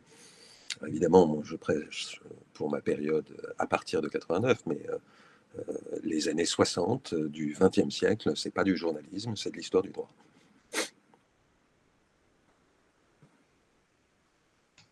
Mathias, tu avais une question? Est-ce que vous m'entendez? Super. Bah, merci beaucoup déjà, hein. Moi, je plaide coupable, hein. J'ai partie liée dans cette histoire, hein, puisque ma directrice de thèse est Anne Simonin, qui a travaillé avec Monsieur Durel-Marc directement sur le projet, hein. Donc moi, ma recherche s'inscrit en continuité directe, hein, avec ce genre d'intérêt. Voilà, donc je me dévoile directement, hein. C'est pas évidemment aucune critique, loin de là, à adresser à tout ça. Peut-être un regret, moi qui arrive un petit peu après la bataille, puisque j'ai commencé ma thèse alors que le projet était déjà largement fini, c'est que ça n'avait pas donné lieu à la publication d'un ouvrage. Il y a bien sûr les articles qui ont été cités par Ninon Maillard au début, mais il n'y a pas d'ouvrage avec pas mal de. Il n'y a pas de publication un petit peu de référence sur Baudouin, par exemple. Ça, j'aurais bien aimé, moi, commencer ma thèse avec ça déjà dès le départ, mais bon, c'est super d'avoir ce genre d'intervention qui permet de revenir un petit peu sur le projet. J'ai appris quand même des choses lors de votre présentation. J'avais une question plus sur le fond que sur la forme, qui était justement sur Baudouin. Parce que je me demandais comment, là, lorsqu'on présente la base, on entend qu'on peut faire un usage de la base qui soit universitaire, un petit peu hégémonique de la période, là où la publication et les publications de Baudouin n'étaient pas comme celles de l'imprimerie nationale directement liées avec le pouvoir. C'était quand même une entreprise commerciale. Et je me demande dans quelle mesure est-ce qu'on peut faire un usage aujourd'hui complètement neutre de ces documents qui étaient publiés non pas dans une vision complètement décorrélée de l'intérêt monétaire de cet imprimeur privé qu'était Baudouin. Je ne sais pas si ma question est très claire. Si. Mais voilà, c'était la seule question que j'aurais. Et puis, je voulais quand même rassurer le public en disant qu'il y avait des thèses sur la Révolution qui arrivaient, hein. On y travaille, pas dans l'immédiat, mais enfin, ça devrait sortir un jour ou l'autre quand même, hein. Voilà, merci. C'est gentil de nous rassurer. Et vous pouvez critiquer, y compris Anne Simonin, on ne lui répétera pas. En revanche, vous lui direz qu'on lui a bien rendu hommage pour ce qu'elle a initié et ce qu'elle continue de faire. Je dois la voir bientôt d'ailleurs. Alors, l'opération Baudouin, le caractère. D'abord, vous travaillez sur cette question. Il n'y a jamais de neutralité absolue de la mise en œuvre d'une opération comme celle-ci, qu'il s'agisse d'une opération commerciale ou d'une opération institutionnelle. À un moment donné, soit on cherche effectivement un profit, soit on cherche un retour en termes d'image, d'autorité, de messages passés, etc. Donc, bien entendu, la constitution d'une telle collection doit être regardée comme ça. Cette collection, elle s'entend, alors, dans le cas de Baudouin, moins pour cette collection-là, hein, je dis bien pour cette collection-là, moins sous l'angle commercial que comme la traduction de la volonté du législateur de rester maître de la restitution de son travail, en somme. Parce que dans l'opération, dans le principe d'abord de se donner un imprimeur comme de se donner un archiviste, hein. Ils sont désignés à peu près à la même période, à 15 jours près. L'archiviste, c'est Camus, qui est un homme extrêmement important dans ce cadre-là. C'est celui qui obtient que l'original de la loi soit déposé aux archives nationales et pas ailleurs. Et donc soit, en somme, sanctuarisé dans quelque chose comme une nouvelle arche d'alliance, si on file la métaphore. Il y a vraiment chez Camus, dont Yann Potin évidemment parlerait beaucoup mieux que moi, un enjeu symbolique, politique et principiel de ce type-là. Le fait de se donner un imprimeur, d'abord c'est assez rapidement une nécessité pratique pour toute une série d'autres raisons que celle de publier le résultat d'une manière sérielle, qui soit consultable, qui permette de remonter ou de redescendre. Ça s'entend bien, il faut se donner un imprimeur parce que la constituante a besoin des imprimés, ne serait-ce que parce que quand une motion ou un discours doit être discuté, il faut pouvoir rapidement en distribuer suffisamment d'exemplaires aux potentiels 1200 membres de l'Assemblée pour qu'ils en prennent connaissance et que la discussion soit une discussion utile, une discussion en connaissance de cause. Baudouin est déjà en fait l'imprimeur de la motion de Sieyès en juin, celle qui prépare le 17 juin. Il ne l'est pas au titre d'imprimeur de l'Assemblée, puisqu'il n'y a un, pas encore d'Assemblée, deux, pas encore d'imprimeur de l'Assemblée, mais il est déjà engagé là-dedans. En gros, la collection Baudouin, c'est ce pourquoi l'Assemblée rémunère Baudouin. D'accord ?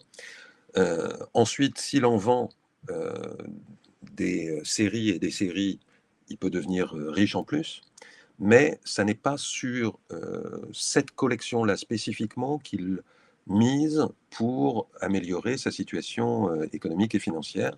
Il a d'autres publications qui en fait utilisent sa place privilégiée d'imprimeur ayant accès directement à la législation et en fait ayant accès assez directement au discours, puisqu'il les reproduit, etc.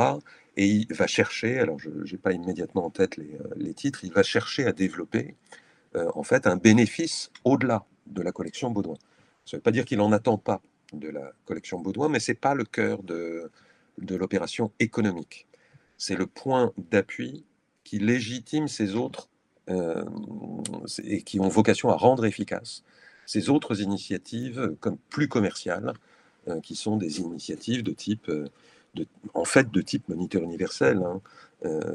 L'idée, c'est un peu de faire ça, mais il est doublé par Pankouk, donc effectivement, il échoue.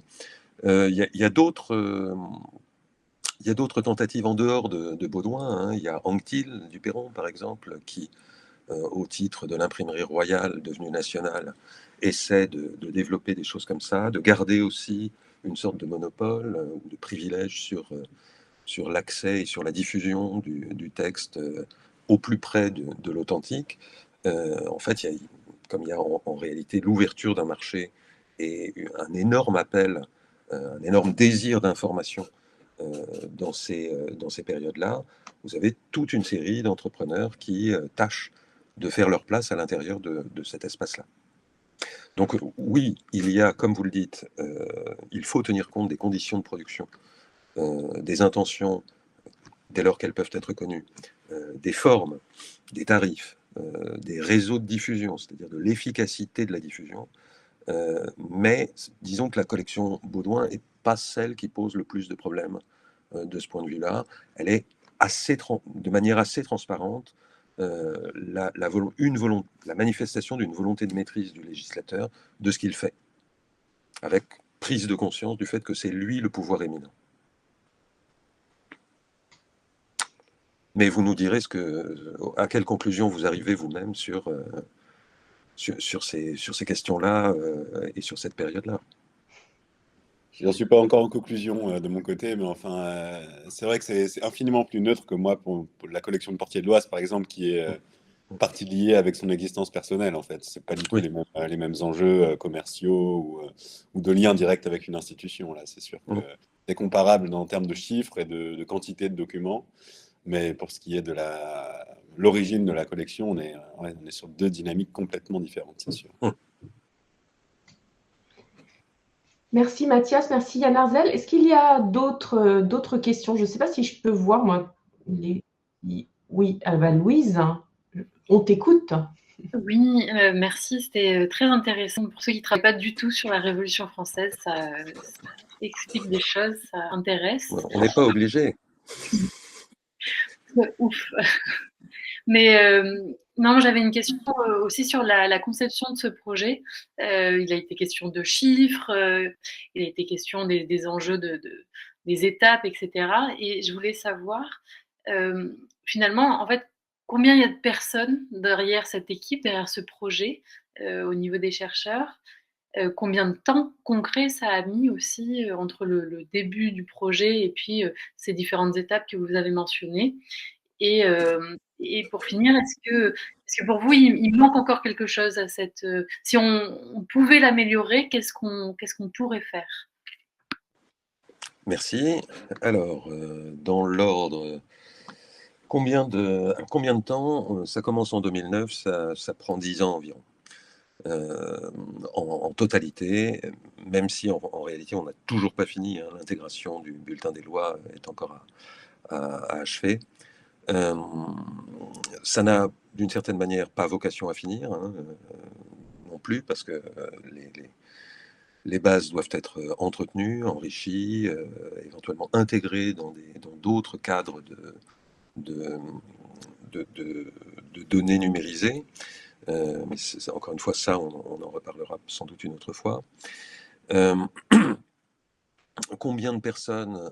Alors, les participants varient au cours du temps, à part Anne et moi, et Pierre Cernat, encore un peu moins ces derniers temps. On a une succession de participants qui montent l'effectif complet à une trentaine. Alors avec chacun un investissement qui est mesuré. Ça réclame de l'argent et ça réclame des personnels. Quand il faut retraiter les volumes page par page, il faut des gens pour lire. Il n'y a rien à faire. Et puis des gens qui doivent être d'abord formés pour utiliser correctement la technique l'outil qu'on met entre leurs mains pour procéder aux opérations que j'ai décrites rapidement. Donc je dirais une trentaine en tout, avec 10-12 en continu. Vous voyez, des entrées et des sorties. Et oui, il manque des choses. D'abord, il aurait fallu qu'on aille au moins jusqu'en 1804. Ensuite, alors avec au moins jusqu'en 1804, parce que 1804, au moins on finit la collection Baudouin, et puis parce que l'intervention du Code civil peut être considérée comme mettant fin à ce que l'on appelle improprement l'intermédiaire.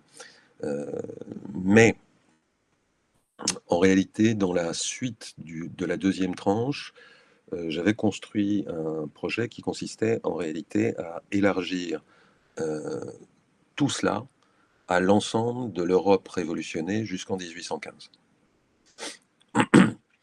Alors d'abord parce que mon hypothèse, l'hypothèse que je chercherais à vérifier dans ce cadre-là, c'est que l'extension révolutionnaire à partir de 93-94 n'est pas simplement le fait de la domination militaire des Français, mais en réalité, plus simplement, l'aboutissement du mouvement juste naturaliste du siècle précédent, qui a déjà fait un énorme travail sur la culture des juristes et sur la culture politique des Européens. Et il s'agirait donc de suivre chronologiquement et géographiquement les révolutions de l'Europe depuis le début jusqu'à la fin. Pourquoi 1815? Parce que 1815, avec le traité de Vienne, c'est un retour à l'antérieur. C'est un retour à une logique des équilibres en Europe qui a été précisément une logique mise en cause par le processus de ces 25 ans de temps. Et donc là, on pourrait voir, ça pose des difficultés évidemment, hein. On pourrait voir comment chaque zone révolutionnaire, avant d'être soumise à la domination, à la stricte domination napoléonienne, construit sa propre révolution de son propre droit. Est-ce que c'est différent? Est-ce que c'est semblable? Qu'est-ce qui explique le différent et le semblable? Est-ce que c'est un problème de culture, un problème de représentation et de conception intellectuelle, etc. Donc l'idée c'était de dire que la Révolution française est finalement le catalyseur d'une révolution intellectuelle qui, elle, découle plutôt, me semble-t-il, de l'absorption, de l'acquisition de la logique du juste naturalisme en Europe de l'Ouest. Donc oui, ça manque. Oui, beau programme, hein. Beau Ah oui, programme. mais tu sais, il n'est pas si énorme, hein, parce que, en fait, une grande partie de ce droit se trouve dans le droit ordonné par l'Empire.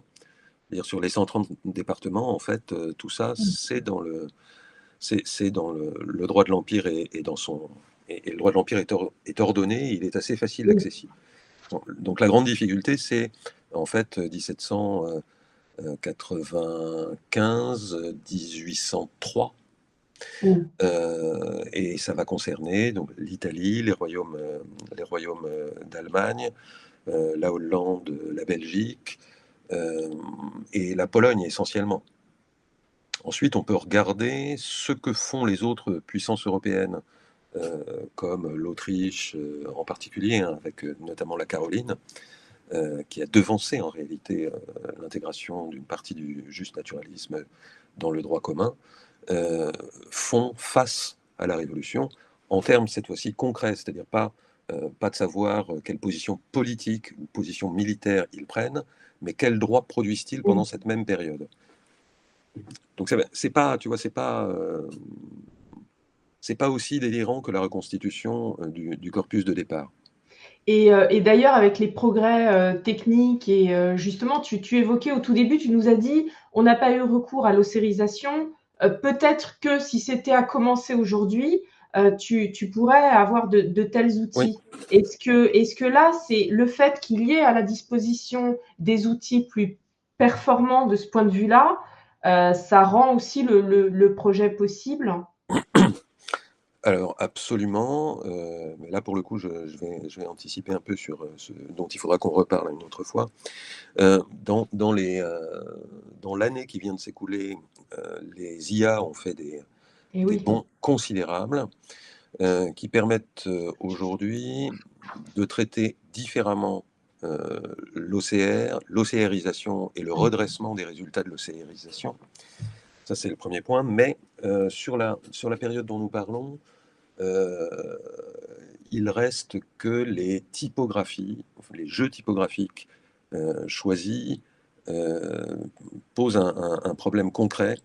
C'est-à-dire si tu n'as pas entraîné ton IA à très très grande échelle, c'est ça le problème, sur une typographie Didot, en fait elle ne la connaît pas tout simplement, donc elle ne peut fonctionner que par analogie, et elle va produire de l'erreur, surtout sur des supports qui présentent eux-mêmes des défauts, Oui.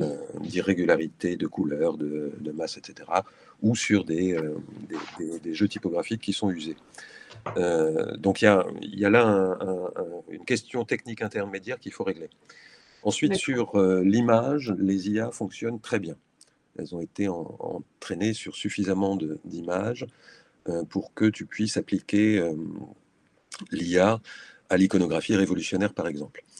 Ce que j'aimerais pouvoir faire en parallèle du corpus juridique et du corpus politique, c'est-à-dire d'une part les débats concrets de l'Assemblée, et les pamphlets, les collections type Newbery ou Portier de loi, si on arrive un jour à la faire numériser, sur les actes administratifs, judiciaires, sur les pamphlets ou les ouvrages de réflexion, et en y ajoutant l'historiographie numérisée disponible. C'est-à-dire, j'ai pas compris là ce que tu as dit par C'est-à-dire rapport. les histoires de la Révolution depuis la Révolution. D'accord. Alors pas seulement l'histoire de Thiers, etc. C'est les AHRF, c'est la revue La Révolution française, sont les ouvrages, les monographies, les synthèses génériques, les manuels, etc., jusqu'à présent. C'est-à-dire on aurait le corpus et ce qui a été fait scientifiquement sur ce corpus. D'accord. Pour lire le corpus, Ok. dans 3 dimensions, l'imprimé, l'iconographie et le manuscrit. Sur le manuscrit, en revanche, on est encore assez loin du compte. On a quelques instruments qui sont capables de déchiffrer plus ou moins des textes, mais on n'est pas encore au compte. Il y a beaucoup d'erreurs, les graphies sont très irrégulières, elles sont confrontées aux mêmes problèmes matériels que les autres que les supports imprimés, c'est-à-dire il y a aussi des papiers qui ont changé de couleur, des encres qui ont passé, des encres qui ont consommé le papier dans leur épaisseur, les encres fer par exemple. Bref, toutes sortes de choses qui ne permettent pas encore de se fier, mais ça va, enfin, compte tenu des progrès exponentiels en fait des IA, on peut s'attendre à obtenir de meilleurs résultats dans les 10-15 ans, même sur un objet aussi problématique que l'écriture manuscrite. Ça ne veut pas dire qu'on va avoir une transcription parfaite de tous les manuscrits de Sieyès, hein, parce qu'il écrit super mal. Donc, et puis alors avec un système d'abréviation complètement fou, puis des superpositions, des sous-positions, des marges, des glosses, etc. Donc c'est un cauchemar en soi. Mais sur toute une série, sur tout ce qui est l'écriture administrative et judiciaire, où là c'est des professionnels de l'écriture, où tu as des codes relativement réguliers d'abréviation, où tu as des manies régulières de tirer la ligne jusqu'au bord de la page, des formations caractéristiques de certaines lettres, et puis en général des textes suffisamment, enfin souvent des textes suffisamment aérés pour que les lignes ne se superposent pas, on doit pouvoir obtenir des résultats à terme qui sont des résultats qui seront des résultats intéressants. Mais c'est toujours pareil. Je pense que le terrain de la révolution, toujours la même période en fait, hein, qu'on peut même tirer jusqu'à 1774 pour inclure la Révolution américaine, jusqu'en 1815. Idéalement, il faudrait aller jusqu'en 1848, mais là, je laisserai d'autres s'en charger. Sur cette période-là et ces objets-là, on a sans doute le plus gros volume de données numérisées dans les trois catégories, hein, imprimées, images et pour une période historique. Et une énorme historiographie. Donc on est sur les échelles qui rendent pertinent le test de savoir ce que l'exploitation par l'IA d'un corpus ou d'un type de corpus peut, fait à notre connaissance, contredit notre connaissance, déforme notre connaissance, triche. Or, il est extrêmement urgent que nous nous en emparions. Simplement, même ce corpus énorme, et même considéré à travers l'ensemble des collections disponibles à travers le monde, est encore très insuffisant. Il faudrait probablement plus de l'équivalent de 8 millions de thèses pour entraîner correctement une de thèse de 500 pages ou 600 pages actuelles, pour entraîner correctement une IA. Donc ça veut dire qu'il faut aller chercher des IA qui ont suivi des entraînements sur d'autres matériaux, et dont on va leur apprendre plutôt la spécificité de celui-ci. C'est-à-dire lui dire, ça c'est une image, ça n'a pas le même statut que ce texte imprimé, et ce texte imprimé, c'est un texte de commentaire ou un texte de débat politique, c'est pas un texte de loi, donc il n'a pas non plus le même statut, etc. etc. Bon. Mais ça, on sait le faire. Ça fait partie de notre formation et de notre construction méthodologique et empirique. L'intérêt de prendre la révolution, c'est que comme elle n'est pas intermédiaire, j'y insiste, mais qu'elle est matricielle du système politique et juridique que nous vivons actuellement, en fait, on peut trouver des IA entraînées dans des logiques qui sont des logiques proches, et non pas des logiques contraires, ou complètement étrangères. Et donc c'est là qu'il y a une opportunité pertinente, je crois, pour nous tous, et dans toutes les sciences sociales, de constituer l'outil en définissant correctement le corpus, correctement hiérarchisé, pour que nous sachions ce que nous sommes en train de vivre, et que nous évitions aussi que les IA produisent beaucoup plus de résultats scandalisés sur la guerre de Vendée que sur la réalité de telle ou telle période révolutionnaire. Parce que pour le moment, c'est un peu ça, hein, quand même, le résultat. Vos moteurs de recherche vous produisent ça. Comme ils produisent le jus de carotte comme souverain contre le cancer, quoi. Ce que je voudrais, c'est que ça ne nous arrive pas, que ça ne dénature pas les sciences historiques et le travail que nous faisons. Donc pour ça, tu veux dire qu'il faut numériser, enfin, Il faut un reprendre ce qui est maximum de numérisé, sources. il faut reprendre ce qui est déjà numérisé, qui est en ligne, et c'est considérable pour la période révolutionnaire. Mm. Ensuite, évidemment, il faut développer un plan de numérisation complémentaire. Ouais. Alors, quand je dis que c'est vrai pour la période révolutionnaire, c'est vrai pour les documents de la période révolutionnaire, mais c'est vrai aussi pour l'historiographie et pour Oui. l'impression, pour l'édition de sources postérieures à la Révolution. Tu prends les actes des clubs des Jacobins, les actes du comité d'instruction publique, enfin bref, tout le travail qui est fait dans la foulée de Hollard, par exemple, et qui consiste à faire de l'impression de sources massive et sérielle. Donc là, on a déjà un gros matériau. Mm. On a le matériau historiographique en plus. 2 siècles, avec des choses qui sont relativement identifiables. Et donc, une partie non négligeable est déjà numérisée sur Gallica et sur Europeana et dans toute une série de choses. À Harvard, la collection Newbery, dont Anne a certainement parlé à M. Bousmar, est une collection de pamphlets, je ne sais pas combien il y en a 20 000. C'est à très grande échelle. Je ne sais pas l'histoire de cette collection, je ne la connais pas au départ. Je sais pas comment C'est elle quoi est cette constituée. collection? Comment elle s'appelle, tu as dit? Newbery, Newbery, N-E-W-B-E-R-Y, qui est le nom d'une bibliothèque, d'une sous-bibliothèque en fait du système documentaire d'Harvard. Je Ok. crois que c'est Harvard. Elle est facile. C'est Chicago qui l'a traité. Hein, Ah d'accord, donc c'est une collection de pamphlets. Oui, de pamphlets de la période révolutionnaire. Donc tu as toute une série de dépôts Oui. dans le monde qui, pour X raisons, se trouvent à tel ou tel endroit. Penn avait récupéré ce qui fait le fond de la collection du musée de Visy, et qui est en fait une numérisation de tout un fonds de la Bibliothèque nationale de France, aujourd'hui accessible sur le site de Penn, de l'université de Penn.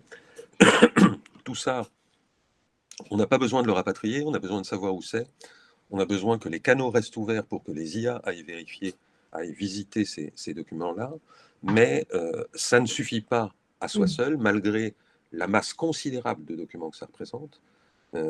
Ça ne suffit pas à entraîner en soi une IA. Il faut utiliser une IA qui s'est entraînée par ailleurs et lui apprendre la spécificité du corpus. Bon, Donc ça ailleurs, serait quand même des IA dans le domaine juridique, c'est ça que tu veux dire? Enfin, non, qui ont traité. Non, pas du tout? non, il faut apprendre à l'IA la partie droit que tu veux qu'elle sache. D'accord. Mais l'IA n'est pas juriste. Ouais. Elle n'est pas pharmacienne non plus. Elle n'est pas médecin. Mais elle apprend la médecine. Et elle fait de meilleurs diagnostics que les humains. Mais donc, ce qu'il faut, c'est que le principal problème, c'est de circonscrire correctement ton corpus. D'accord. Effectivement, si tu veux une réponse médicale, il faut que tu définisses dans quels documents médicaux l'IA va chercher. Parce que sinon, c'est effectivement les millions de pages de jus de carotte pour soigner le cancer qui ressortent. Et ça produit aussi éventuellement des hallucinations, et ça c'est un travail un tout petit peu différent, mais il faut apprendre à refuser les hallucinations et apprendre à l'IA à ne plus en produire. Donc ça veut dire qu'il faut que ton IA te contextualise l'élément qu'elle te propose en réponse en disant voilà, je l'ai tiré de là. D'accord. Ça, on sait déjà le faire. On te met soit un système de notes, soit entre parenthèses, c'est le document machin, année machin. Tu vois? Oui. Et donc ça permet de savoir, de retrouver d'abord tes niveaux de documentation, source, catégorie de la source, nature de la source ou nature ou identification de l'émetteur de la source. Il est juriste, il n'est pas juriste, il est politique, il n'est pas politique, il est économiste, il n'est pas économiste, etc. Et par conséquent, d'apprécier à travers ça ce qu'est la valeur de la conclusion qui en est, enfin, de l'élément qui en est tiré. Parce que si tu peux pas le faire, effectivement, tu es complètement perdu. L'IA va te produire des quantités d'informations et tu vas passer ton temps à te demander et à supposer qu'elle a raison, pas raison, que c'est une hallucination, pas une hallucination, que c'est un effet de masse ou que c'est, etc., etc. Oui, tu pourras rien en conclure, en fait. Tu pourras rien en... Tu devras refaire faire, hein. derrière une telle série de vérifications Que ça sert à rien. voilà. Ouais. En tout cas, à partir du moment où elle te donne quelque chose avec quoi, au fond, tu n'es pas d'accord ou sur quoi tu as un doute. Parce que si tu es suffisamment connaisseur, et c'est ça qu'il faut faire d'abord, hein, de toute façon, c'est l'interroger sur ce que tu sais déjà. Oui. Ce qui va d'ailleurs produire beaucoup de déceptions, puisque tu n'apprendras rien, Ouais. ou peu de choses. Sauf si la réponse est complètement contraire à tout ce que tu sais. Mais c'est justement de ça qu'il faut que nous emparions. Bon, ben là, comme tu le disais si bien, on aura l'occasion d'en reparler parce que là, sur les bases de données, j'ai tout compris. Sur l'IA, il me manque là quand même quelques petites... J'ai encore besoin de quelques mois pour boucler un projet plus concret. Ouais. D'abord parce qu'il y a un nombre absolument incroyable d'interlocuteurs qu'il faut mettre dans la danse. Hein. Les archives nationales de Pierre Fitte sont en train de numériser, de mettre en ligne les séries C et D, donc les fonds des assemblées, les comités des assemblées. C'est évidemment déterminant pour l'histoire de la Révolution, même s'ils sont assez connus. Le fait qu'ils soient en ligne, c'est plus la même chose. Et donc, ça veut dire qu'il faut passer un accord spécifique avec eux, un accord avec la BHVP, un accord avec la BNF, un accord avec celle du Congrès, un accord, etc. Donc, tu vois, il y a tout un truc. Et ensuite, il faut examiner les questions techniques. Ok, bah c'est très bien. Tu as des mois devant toi pour nous préparer tout ça et tu nous feras un petit... Saison 3. Oui, saison 3, un topo et saison 4, une démonstration, quoi. À 4, il va me falloir un peu plus de temps pour la démonstration. Ok, bah en tout cas, c'est un beau projet. Est-ce qu'il y a, pour le dernier petit quart d'heure, est-ce qu'il y a d'autres questions? Sinon, moi, j'ai une toute petite question de détail à poser. Je vois pas de petites mains qui se lèvent, donc je te pose ma petite question de détail que j'ai oublié de te poser tout à l'heure. Donc là, ça va un petit peu tomber à plat, bien sûr. C'est quand tu nous as fait une démonstration tout à l'heure, tu as recherché par mots-clés. Mais quand on regardait l'écran, j'ai vu un petit peu plus loin dans les métadonnées un sujet, une entrée sujet. Alors, je me posais la question, est-ce que cette métadonnée sujet, c'est une reprise des index originaux ou et puis par mots-clés, en réalité, on met tout, enfin, c'est une recherche de mots dans le texte, on peut taper n'importe quoi, tu vois, on tombera toujours sur nos pattes. Est-ce qu'il y a une distinction à faire entre le sujet et le mot-clé? Oui. En fait, ce n'est pas un mot-clé. C'est un mot en plein texte. C'est un mot en plein texte. Oui, d'accord. Si c'était un mot-clé, ça voudrait dire que tu as un lexique de mots-clés. Oui. Qui n'est pas le cas. Là, tu cherches directement dans le texte. Et les sujets, c'est précisément l'entrée par ce type de choses, c'est-à-dire en fait des mots-clés. Et donc, ce sont les index. Ces mots-clés sont essentiellement ceux des index. Ceux des index. Avec cet intérêt pour la période fin 18e et tout le 19e, c'est que ces gens-là savent très très bien faire les index. Et qui sont extrêmement précis. Ouais. Précis, complet, donc il y a... Et qui savent très bien ne pas renvoyer à pétition quand c'est pétition de principe, par exemple. Oui. Tu vois? Oui, c'est des index fiables, des vrais index, quoi. Ben oui. Oui, d'accord. C'est pas ce que tu demandes à Word de te produire à la fin de ta thèse. Oui, je vois tout à fait. Avec toutes les pages, en fait. Pour chaque mot, toutes les pages. Oui, et puis encore une fois, si tu demandes Pierre et tu vas avoir indexation de tous les prénoms Pierre. Oui. Alors que toi, c'est le minéral qui t'intéresse. Oui, je me souviens très bien de ça, de la préparation de l'index. Là aussi, très décevant. Hein. Tu lances l'index et tu arrives avec un truc où il faut tout refaire, en fait. Voilà, toi-même. Il faut tout revoir, voilà, exactement. Mais comme eux, ils ne comptaient pas là-dessus, ils le faisaient eux-mêmes. Oui. Eh ben, en fait, c'est assez bien fait. Bon, et donc c'est très utile au moment pour la métadonnée sujet, on peut s'y fier, quoi. Ok, très bien.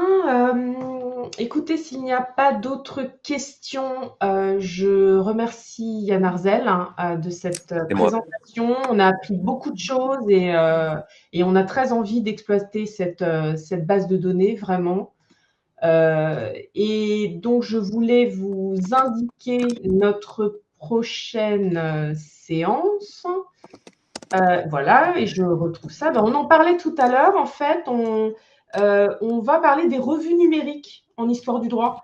On a invité Xavier Prévost pour nous parler de Clio et Thémis, bien sûr. Et puis, on a invité une petite équipe qui est en train de se former, Ralph Évêque, Claire Laborde-Mangeot et Étienne Lamarche, pour une nouvelle revue numérique en histoire du droit qui s'appelle le RA, mais l'été.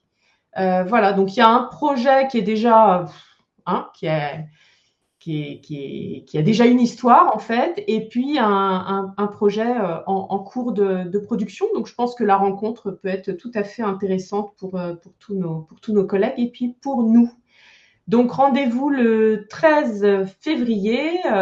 En attendant, mais cette petite séance sera en ligne sur notre chaîne YouTube si populaire. Merci à tous et à bientôt. Au revoir. Merci, au revoir.